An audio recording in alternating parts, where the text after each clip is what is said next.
They looked like Harley legends, bold, loud, and built to impress. But after just 1 year, thousands of owners are already trying to unload them. From crippling comfort issues to resale nightmares, these are the 7 Harley-Davidson bikes riders regret buying the most. Watch this before you make the same mistake. Number 7. Harley-Davidson 48.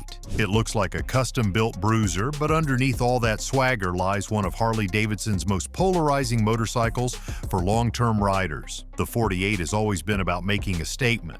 Low, loud, and unapologetically old school. At a glance, it delivers that perfectly, but give it a year of real ownership, and the story changes fast. Underneath the iconic peanut tank sits a 1,200 cubic centimeter V twin engine that produces 65 horsepower and 55 pound-feet of torque that may sound modest on paper, but in the city it feels punchy and nimble. It gives that classic low-end rumble that Harley riders love, with just enough bite to launch from stoplights with a smile. The engine is part of the appeal, raw, responsive, and true to Harley's legacy. But it's what surrounds that engine that becomes the issue. The 2.1-gallon fuel tank is the first and most glaring compromise. For many owners, the limited range becomes a daily headache. With fuel stops required every 70 to 80 miles, longer rides start to feel more like logistics exercises than laid-back cruises. Owners often joke that they know every gas station within 50 miles, not because they want to, but because they have to. Comfort is another major concern. The slammed solo seat may look sleek, but its thin padding offers almost zero shock absorption. Combine that with minimal rear suspension travel, and the result is a ride that turns every pothole into a full-body impact. Riders frequently report back pain, numbness, and muscle fatigue after just 30 to 40 minutes in the saddle. And that's on good roads. On rougher stretches, the ride borders on punishing. Ergonomically, it's a stretch, literally. The foot-forward controls and low handlebars create an aggressive posture that feels cool in photos but becomes fatiguing on the road. Riders over 6 feet tall report knee cramping and awkward weight distribution, while shorter riders struggle to maintain balance at red lights or in stop-and-go traffic. It's a bike that fits very few perfectly, and many poorly. Then there's the instrumentation. The analog speedometer mounted on the fork is sparse and awkward to read mid-ride. There's no gear indicator, no fuel gauge, no ride modes. Nothing modern to make the experience easier. What you see is what you get. And for many buyers, that minimalist approach wears thin fast. It's a throwback machine in a world that has moved on. Maintenance is straightforward thanks to the lack of complex electronics, but issues still arise. Oil leaks from the rocker box covers are not uncommon, and belt tension requires routine attention. Owners also report premature rusting in humid climates, especially around exposed hardware. These aren't catastrophic problems, but they chip away at the bike's appeal over time. Resale value is another story. The used market is flooded with low-mileage 48s, often from owners who discover the limitations after a season or two. As a result, trade-in offers tend to be painfully low and private sales are competitive. Many riders end up losing thousands in value within the first 12 months. At its core, the 48 delivers on one promise. It looks fantastic. It nails the custom vibe without the need for aftermarket upgrades. But once you factor in its real-world rideability, comfort, and range, it starts to feel more like a fashion statement than a functional motorcycle. But if you thought this one was tough to live with, the next bike proves even heritage can't hide poor execution. Number 6. Harley-Davidson Nightster. Sold as Harley-Davidson's boldest reimagining of an entry-level cruiser, the Nightster promised to bring fresh energy to the brand while welcoming new riders into the fold. On paper, it checked all the right boxes. The engine sounded modern, the design felt minimal and sharp, and the price tag was supposed to lure younger buyers back into Harley dealerships. But within a year of ownership, many riders learned that under the sleek packaging, the Nightster is a confusing mix of compromises. At the heart of the bike is a 977 cubic centimeter V twin engine, pumping out 90 horsepower and 70 pound-feet of torque. The numbers suggest real street performance. And to be fair, the bike does pull strong in the mid-range. The engine has a snappy throttle response and can feel eager during short sprints. But that's where most of the excitement ends. The power delivery flattens quickly, and without a truly aggressive top end or a deep low-end rumble, it ends up feeling like a bike without an identity. caught between a sport standard and a cruiser, but never fully embracing either. The sound, or lack thereof, is one of the most common complaints. Harley-Davidson riders expect character. They want a deep, throaty growl that feels like part of the experience. Instead, the Nightster sounds tame, even sterile. That might be great for local noise ordinances, but for owners it feels like a bike that's missing its soul. You twist the throttle and get movement, but none of the emotion. Then there's the ergonomics. While the bike may seem manageable at a glance, the riding triangle puts you in an awkward, hunched forward position. Low handlebars combined with mid-mount pegs result in wrist pressure and shoulder fatigue during longer rides. And the seat? It is barely passable. Thin padding and an oddly shaped contour mean most riders start squirming before the fuel light even comes on. Speaking of fuel, that is another sticking point. With a tank capacity of just 3.1 gallons, the Nightster's range is frustratingly short. Riders often report having to refuel after only 100 to 120 miles, which turns any decent road trip into a pit stop puzzle. For a bike that looks like it should go the distance, it runs out of steam way too soon. Handling doesn't save it either. The suspension is stiff on the back and underdamped on the front, which leads to a jittery feel over rough pavement. While the bike is light by Harley standards and flickable in the city, it struggles with high-speed confidence and feels unsettled in tight corners. Riders have complained about instability during aggressive lane changes and an overall sense that the Nightster just isn't quite dialed in. Depreciation is another blow. While the initial price may seem attractive for a Harley, owners quickly find that the resale market isn't nearly as generous. After just 12 months, values tend to fall sharply, often by several $1,000s, especially as newer models hit the showroom with minor tweaks and better features. For seasoned Harley fans, the Nightster is often criticized as a bike that tries too hard to appeal to outsiders. It lacks the iconic presence of the Softail lineup, the versatility of the Sportster range, and the comfort of the touring models.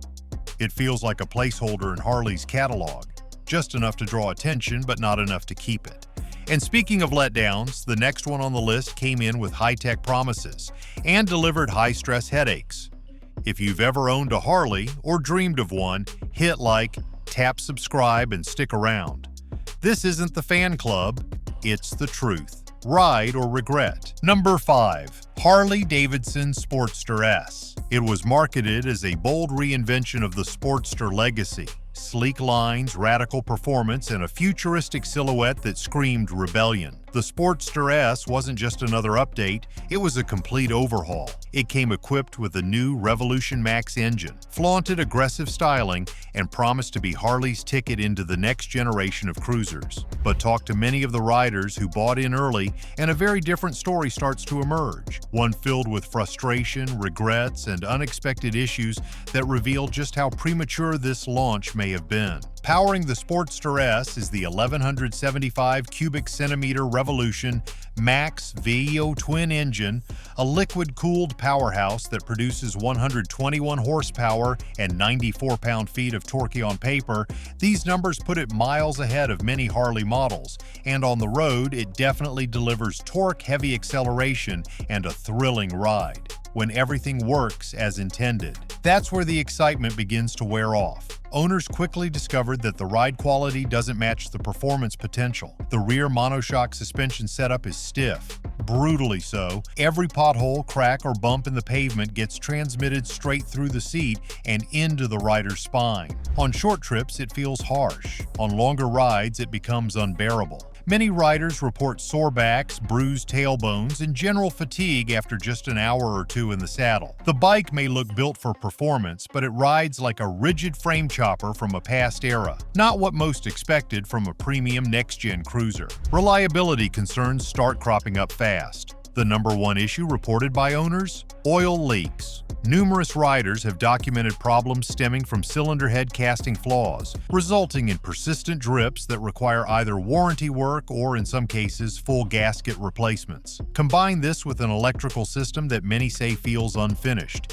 and you begin to see how excitement turns to annoyance. Reports of glitchy ride modes, random error codes, and even complete screen blackouts while riding have become common on forums and in owner reviews. Some riders have even experienced system shutdowns at highway speeds, a terrifying prospect, especially on a bike touted for performance. Even routine operations start to feel like a chore. The exhaust system runs extremely hot, especially in traffic, often roasting riders' inner legs. The forward-mounted foot controls may look sleek, but they limit leg positioning and become uncomfortable during long cruises. And while the bike includes a digital display with multiple ride modes, users often complain that the interface is buggy and overly complicated. It's a strange combination. Harley went all in on modern electronics, but seemingly failed to fully test them before releasing the model. Resale value has also turned into a bitter pill for many owners. Given all the reliability complaints, along with the fact that Harley continues to iterate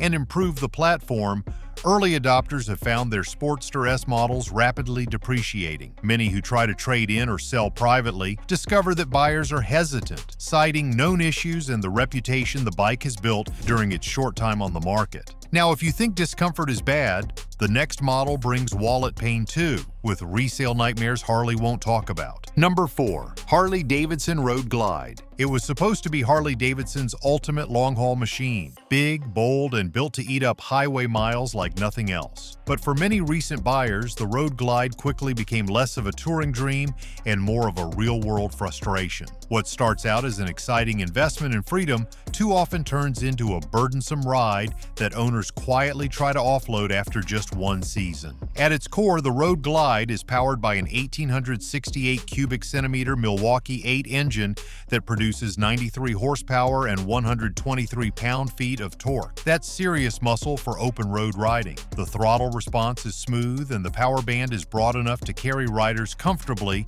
from city streets to cross-country highways. On paper, it all adds up, but under real-world conditions, that promise starts to crack. One of the most commonly reported complaints centers around the hydraulic clutch system. Riders expected fluid gear transitions and effortless control. Instead, they get what many describe as an arm workout. The clutch lever is stiff and repeated pulls in stop-and-go traffic can feel like squeezing a brick. For older riders or anyone using the Road Glide as a daily commuter, that heaviness becomes a deal-breaker fast. Then there's the notorious transport mode glitch. More than a few brand new Road Glides have shipped with software errors that lock the bike into a diagnostic mode, disabling electronics, throttle input, and sometimes even basic controls. The solution? A dealership tool that reprograms the onboard system, assuming you can get a service appointment. Otherwise, some owners have had to tow their brand new bike back to the showroom before even enjoying their first proper ride. Another unexpected issue shows up in the suspension. Riders often report high-pitched squeaks from the front forks during rebound, particularly on imperfect pavement. It may seem like a small cosmetic flaw, but when you've just spent nearly $30,000 on what's supposed to be a luxury tourer, hearing it squeak down the freeway like a shopping cart is not exactly inspiring confidence. Some have even received full fork replacements under warranty, but only if the issue surfaces early enough. If not, the repair bill can climb past $2,000 quickly. And then we get to the most painful part for many owners: resale value. The Road Glide depreciates fast, often losing between $5,000 and $8,000 within the first 12 months. Why? Because Harley-Davidson updates the model lineup every year. New paint, revised electronics, small mechanical tweaks. It's just enough to make last year's version feel dated. That constant cycle keeps new buyers excited but burns recent owners who suddenly find themselves upside down on their loan or unable to get a fair trade-in offer. Even for those who love the look and feel of the Road Glide, these frustrations stack up. The clutch is tough on the hands. The electronics can be glitchy, the ride isn't as refined as expected, and the resale hit can make even the most loyal Harley fans think twice. Now take that same weight class, but turn up the maintenance and complexity, and you've got the next heavyweight regret. Number 3. Harley-Davidson Road Glide CVO. There is no denying it, the Road Glide CVO looks like rolling luxury. Drenched in custom paint, chrome finishes, and loaded with features that most motorcycles can only dream about, it is a bike built to turn heads and pamper the rider. But dig a little deeper and many owners are discovering that this premium package comes at a steep cost. Not just in dollars, but in peace of mind. Powering this machine is an 1,868 cubic centimeter V twin engine that puts out 95 horsepower and 126 pound-feet of torque. That's serious grunt, enough to make this bagger feel lively even when loaded down with gear and a passenger. The engine is smooth and torquey, making highway overtakes effortless and long-haul cruising a breeze. On paper, it should be the ultimate touring bike, but in practice, it often feels like a luxury car with the reliability of an old laptop. One of the biggest complaints from owners centers around the boom infotainment system. While it promises high-end audio, navigation, and Bluetooth integration, the reality is far less impressive. Screens freeze, software updates fail, and connection issues are all too common. Riders have reported entire rides without audio, misrouted navigation, or even a total system crash. And when that happens, resetting or repairing it is not as simple as turning it off and on again. It usually requires a trip to the dealership. And those trips to the dealership, they are not cheap. Because of the high-tech nature of the CVO systems, even minor issues can lead to expensive diagnostic fees. Many components are proprietary, meaning you cannot just fix it yourself or have a local mechanic take a look.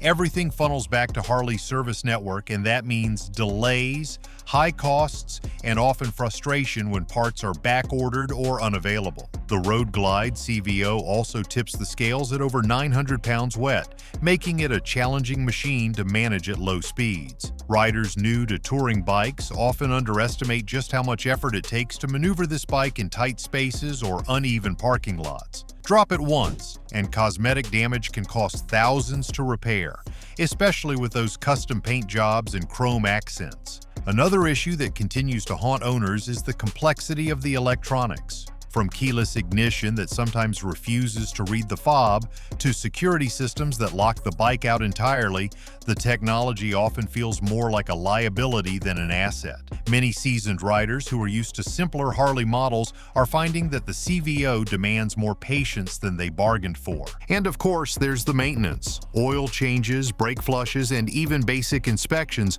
come with a premium price tag. Once the factory warranty runs out, any repair can quickly balloon into a four-figure invoice. Some owners report selling their bike just to avoid the stress of keeping up with the costs. So while the Road Glide CVO might be one of the best-looking and most fully loaded Harleys on the showroom floor, the reality of living with one can be overwhelming. Between fragile electronics, complicated systems, and wallet-draining upkeep, the ownership experience often feels like a luxury tax that never ends. But if you think big dollars equal big problems, the next bike shows that even stripped-down Harleys can go horribly wrong. Number 2. Harley-Davidson Street Bob 114. This is the kind of bike that wins over buyers at first glance. It looks aggressive, it sounds mean, and on paper it checks all the boxes for an old-school American cruiser. But for a growing number of owners, the Street Bob 114 has turned into a one-year disappointment that ends in a trade-in slip. Let's start with the numbers. The bike is powered by a Milwaukee 8V twin engine with a displacement of 1,868 cubic centimeters. It delivers 94 horsepower and 119 pound-feet of torque. That kind of muscle gives the bike serious street presence and punchy acceleration, especially in low-end revs. It's quick off the line, loud enough to rattle windows, and heavy enough to feel like a real Harley should, but once you start spending long hours in the saddle, the charm starts to wear off. One of the most common complaints is the rear suspension. It is simply too harsh for everyday riding. On smooth pavement, it holds up decently. But the moment you hit rough roads, potholes, or uneven surfaces, the suspension transfers every bit of that impact directly into your spine.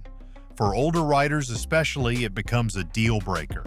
You start planning your routes to avoid bumps, not because of traffic, but because your back cannot take the abuse. Then there is the seat. At first glance, it looks slim and stylish, giving the bike its stripped-down silhouette. But that minimalism comes at a cost. After about 45 minutes of riding, most owners report numbness, stiffness, or straight-up pain. Many end up replacing the stock seat within the first few months just to make the bike tolerable for weekend rides. That is an extra few $100s on top of a motorcycle that already starts around $16,500 before any customization or upgrades. And while the bike's low-slung frame gives it a cool visual appeal, it also affects the handling.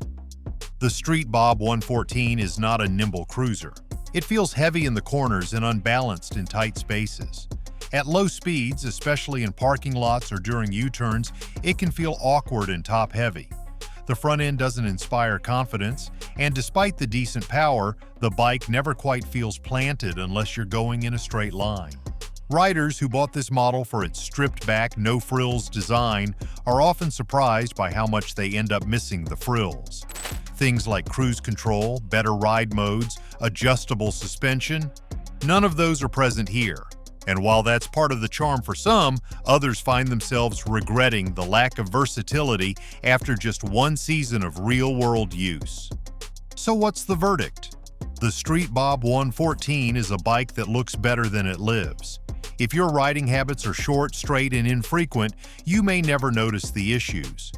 But if you plan to put real miles on your motorcycle, or if comfort and handling matter more than attitude and aesthetics, this is one model that may leave you second-guessing your decision. All that leads us to number 1, the Harley that promised style, performance, and legacy, but left owners with back pain, glitches, and a lot of regret. Number 1. Harley-Davidson Breakout. From the showroom floor, this bike looks like an absolute monster, long, low, and dripping with attitude. The Breakout grabs attention with its chopper-inspired design, oversized rear tire, and stretched frame. It is the kind of bike that makes jaws drop at the gas station and turns heads at every stoplight. But once that initial thrill wears off and reality sets in, many owners realize they are stuck with a motorcycle that is far more frustrating than fun. At the core of the Breakout is a massive 1,868 cubic centimeter V twin engine. On paper, it sounds impressive. 94 horsepower and 124 pound-feet of torque. That kind of muscle should translate to a powerful, commanding ride. But in practice, all that torque becomes difficult to handle at low speeds, especially in city traffic or tight turns. Maneuvering this beast through a parking lot is less about finesse and more about brute strength and prayer. The weight is a serious factor here. Tipping the scales at over 670 pounds wet, the Breakout is one of the heaviest bikes in Harley-Davidson's cruiser lineup. While the power plant delivers highway roll-on with ease, that same mass becomes a constant burden during daily use. U-turns feel awkward, slow speed stability is challenging, and any kind of quick adjustment in traffic feels delayed by the sheer inertia of the machine. Comfort is another major issue that owners report early and often. The forward controls, low-slung seat, and stretched handlebars may look aggressive, but they make for an awkward riding posture, especially for anyone over 6 feet tall. The seat lacks padding, the suspension is firm, and the rider is forced into a stretched-out stance that becomes punishing over time. Even short commutes turn into a fight against sore knees, tight backs, and numb hands. And when it comes to practical use, the Breakout falls short in nearly every way. Fuel capacity is limited to just under 5 gallons, which might not sound terrible until you realize that aggressive riding on this torquey heavy engine drains the tank fast. You will find yourself making frequent stops, especially if you're doing any kind of highway cruising or extended touring, and that is assuming you're willing to tour on a bike this uncomfortable to begin with. Storage is non-existent. There's no real option for saddlebags unless you go with aftermarket parts, which are costly and often clash with the bike's styling. Two-up riding is barely manageable. The pillion seat is a thin pad, and the lack of back support makes it a no-go for most passengers. That limits the bike's use even more, turning it into a solo-only machine that struggles to fit into most riders' lifestyles. It is not that the Breakout is a bad bike, it is just too niche. It excels in photo shoots and parking lot admiration, but when it comes time to actually ride, maintain, or sell it, the experience falls apart. For most riders looking for daily enjoyment, comfort, and value, this bike ends up being a regret they are eager to move on from. But just because it wears the Harley-Davidson badge does not mean it delivers the classic experience. Some bikes age like whiskey. These, more like warm milk. Let us know which one burned you or almost did. And don't forget to subscribe for more videos.